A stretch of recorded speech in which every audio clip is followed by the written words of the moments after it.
Dames et messieurs, bonsoir. Ravi de vous retrouver ce soir pour cette session d'information sur la télévision de la famille.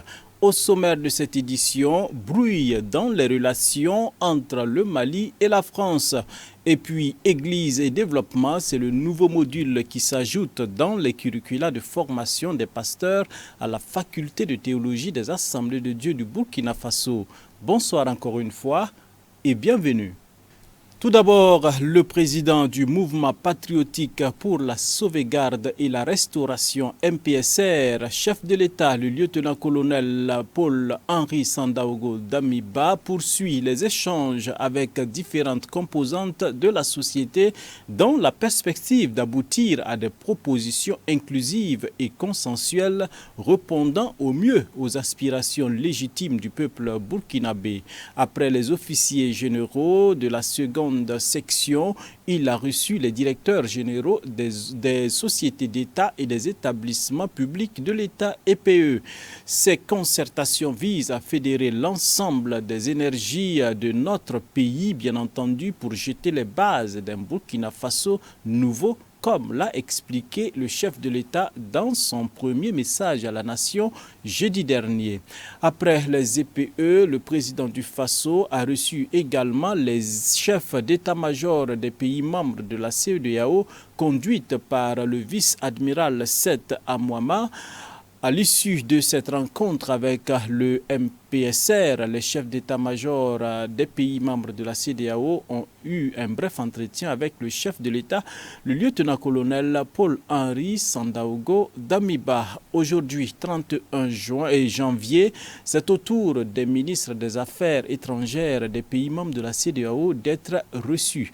Nous y reviendrons bien entendu dans nos prochaines éditions pour cette actualité. La suite de ce journal, dames et messieurs, nous l'avions annoncé en titre « Église et développement », c'est l'intitulé du nouveau module introduit à la faculté de théologie des Assemblées de Dieu du Burkina Faso en vue de susciter au sein du peuple de Dieu un engouement pour l'entrepreneuriat. Une initiative du docteur Philippe Ouedraogo, validée par le président de la faculté, le docteur Étienne Zongo. Après plusieurs semaines de cours, les étudiants de cours Église et développement reçoivent leur certificat de fin de formation. C'était vendredi dernier en présence de Delphine Banissi et Jonas Tondé. Faire l'œuvre de Dieu et travailler ou entreprendre, cela n'est pas incompatible.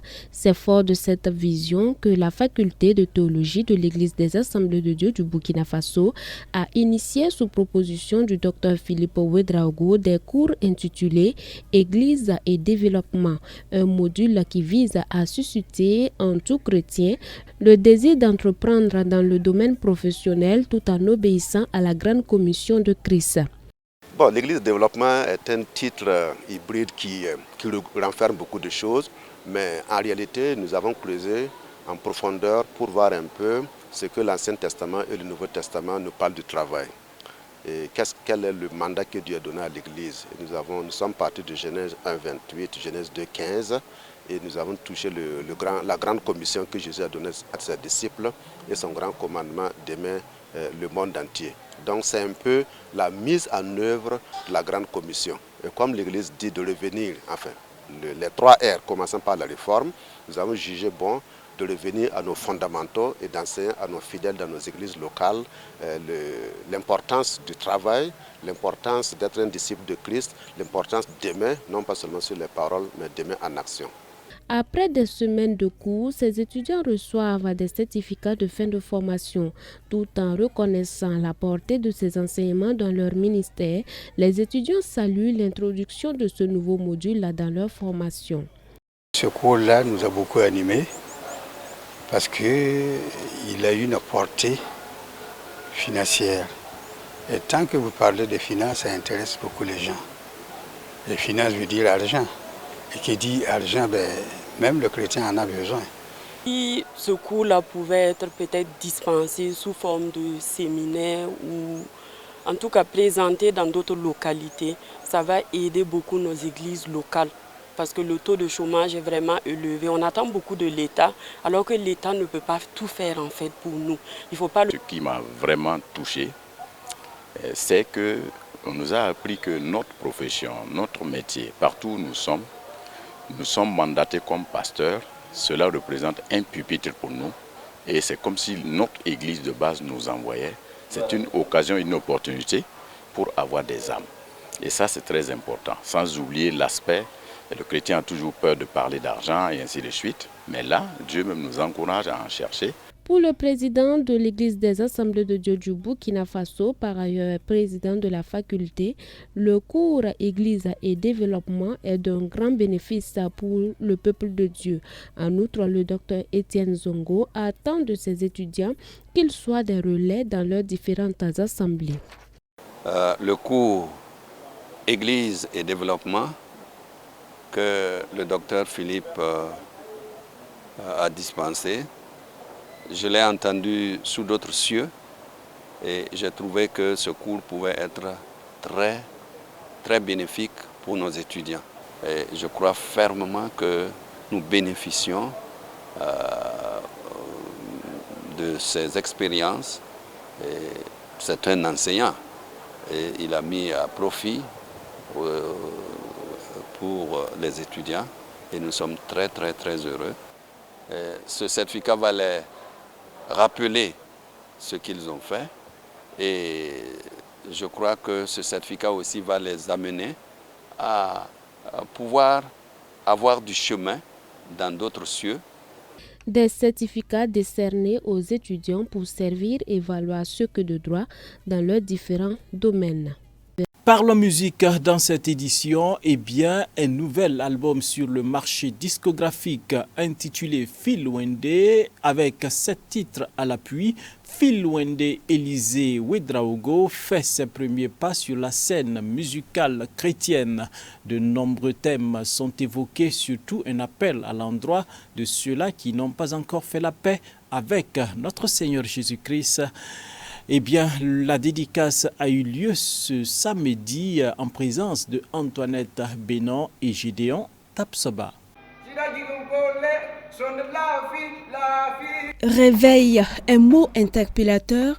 C'est avec cet album que Phil Wende Élisée Ouedraogo fait ses premiers pas sur la scène musicale chrétienne. Un album composé de 7 titres, dont le titre phare est intitulé Phil Wende. Dans ce tout premier album, plusieurs thèmes sont abordés. Malgré son handicap visuel, Élisée Ouedraogo n'a pas manqué de révéler au grand public sa passion pour la musique acquise depuis sa tendre enfance. Une victoire engrangée grâce au Seigneur. Je dis merci à Dieu parce que c'est grâce à Dieu que ce produit a été présenté aujourd'hui au grand public.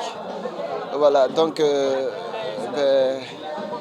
merci encore à Dieu pour cette inspiration qu'il m'a donnée afin de pouvoir mettre en place ce produit. Le premier titre c'est Phil Wende, le second c'est La Fille, le troisième c'est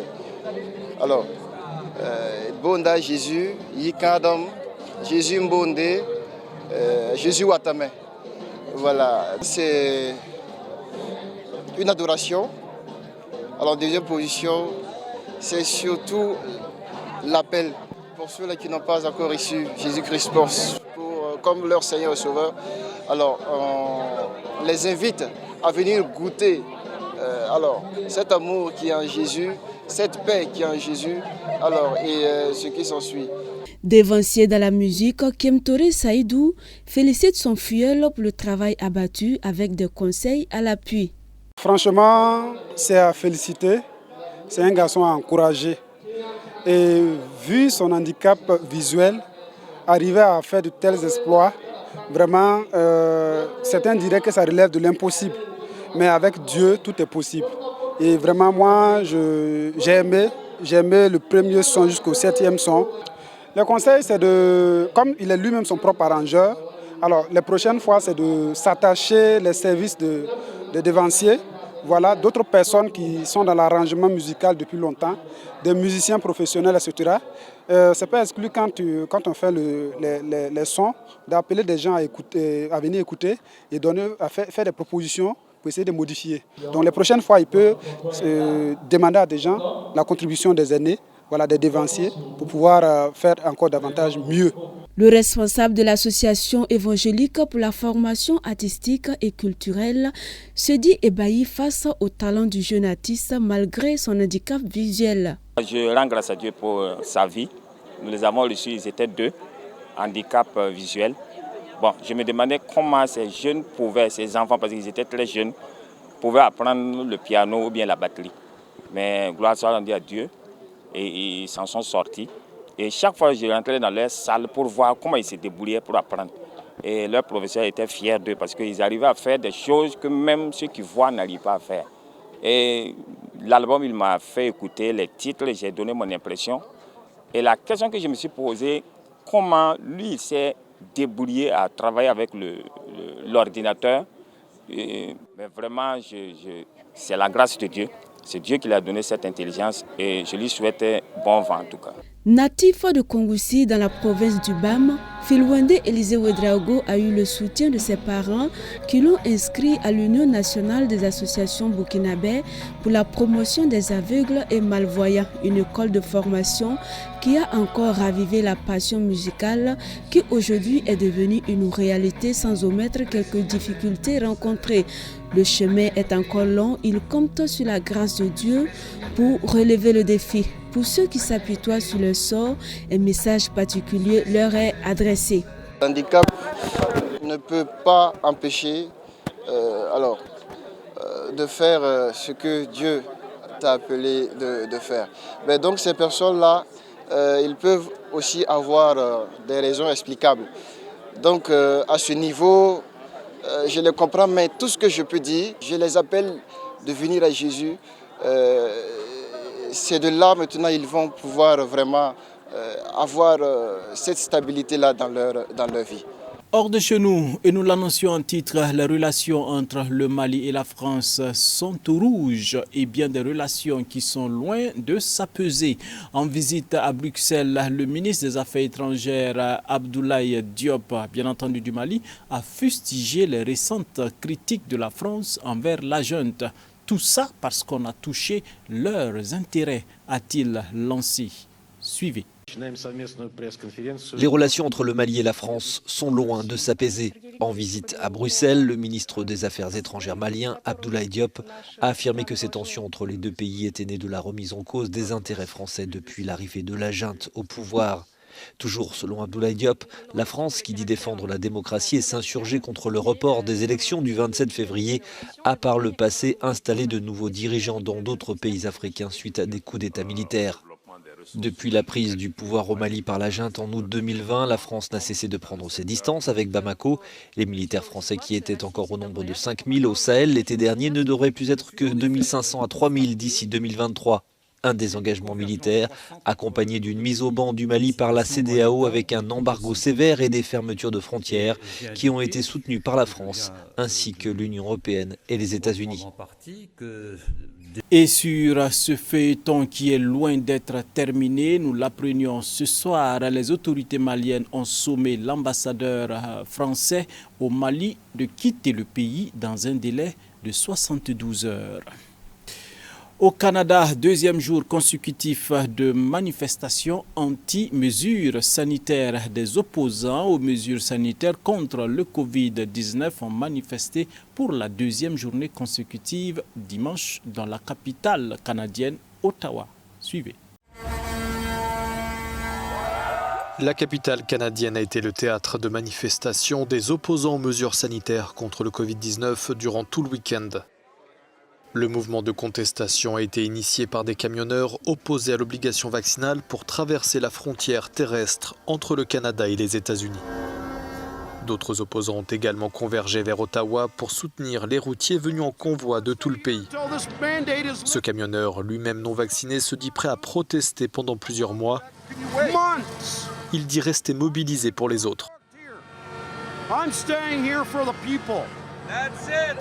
La mobilisation pourrait en effet se poursuivre pendant plusieurs jours à Ottawa. D'autres camionneurs ont également affiché leur volonté de rester mobilisés.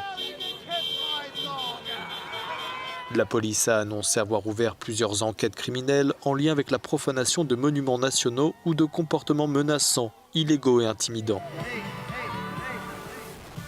Selon les médias canadiens, le Premier ministre Justin Trudeau et sa famille ont été escortés ce samedi vers un lieu tenu secret. Dernier axe de ce journal, Kiev exhorte Moscou à retirer ses troupes. L'Ukraine a appelé dimanche la Russie à retirer ses troupes massées le long de la frontière entre les deux pays et à poursuivre le dialogue avec les Occidentaux si elle souhaite sérieusement une désescalade des tensions. La Russie a déployé plus de 100 000 militaires et des armes lourdes. Suivez. Renforcer son instinct de survie, c'est le but de ce camp d'entraînement ukrainien. Dans cette forêt de la banlieue de Kiev, des civils se sont réunis. Pendant 2 jours, ils apprendront à se défendre par des températures inférieures à 0. Objectif, se préparer à l'éventualité d'une attaque russe. Nous sommes menacés d'invasion. Les habitants des grandes villes se sont habitués au fait que le conflit était loin d'eux, à 750 km de Kiev. Mais maintenant, ils réalisent que la guerre pourrait venir à eux. Ils ne sont pas prêts. Plus de 100 000 soldats russes sont déployés à la frontière ukrainienne. Face à la situation, une réunion d'urgence de l'ONU aura lieu ce lundi.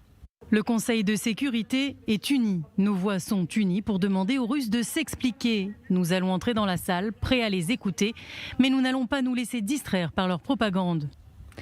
Parmi les sanctions évoquées, le Royaume-Uni comme les États-Unis envisagent de cibler le gazoduc stratégique Nord Stream 2 entre la Russie et l'Allemagne ou encore l'accès des Russes aux transactions en dollars. Plusieurs pays occidentaux ont annoncé ces derniers jours l'envoi de nouveaux contingents en Europe orientale. Le Premier ministre britannique Boris Johnson va proposer cette semaine à l'OTAN un déploiement de troupes. De son côté, le Kremlin réclame des garanties. Nous savons maintenant ce que coûtent les paroles de l'Occident. La Russie cherchera à obtenir de l'Occident non seulement des promesses et un engagement politique, mais des garanties de sécurité juridiquement contraignantes qui assureraient la sécurité sur l'ensemble du continent européen en tenant pleinement et équitablement compte des intérêts légitimes de la Russie. Les chefs des diplomaties allemandes et françaises se rendront à Kiev dans les prochains jours dans le but d'empêcher un conflit armé. La ministre canadienne de la Défense, Anita Anand, dont le pays fournit une assistance militaire à l'Ukraine, y est arrivée dimanche pour une visite de 2 jours. Elle a annoncé le déplacement des troupes militaires canadiennes dans l'ouest de l'Ukraine et le rapatriement temporaire de tous les employés non essentiels en poste à son ambassade de Kiev. C'est tout pour ce soir, dames et messieurs. Merci d'avoir été des nôtres. Rendez-vous plus demain pour d'autres actualités. Restez toujours scotchés, bien sûr, sur la télévision de la famille. Grâce sur grâce. Dieu bénisse le Burkina Faso et Dieu bénisse nos familles. À demain.